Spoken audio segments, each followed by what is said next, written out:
现在这样就是我们这是金属的抓手安装好的样子。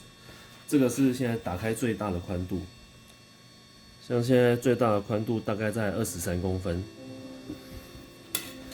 它这个是前面2爪，装好的话是前面有2个爪，后面是3个。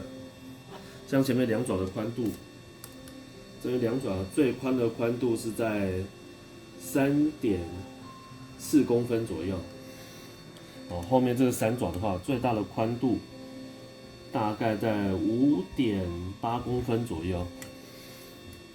这是打开最大的状态。像它合起来的话，它会直接这样子呈现这种交叉。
谢谢您的观看，喜欢的话请帮我按赞、订阅、加分享。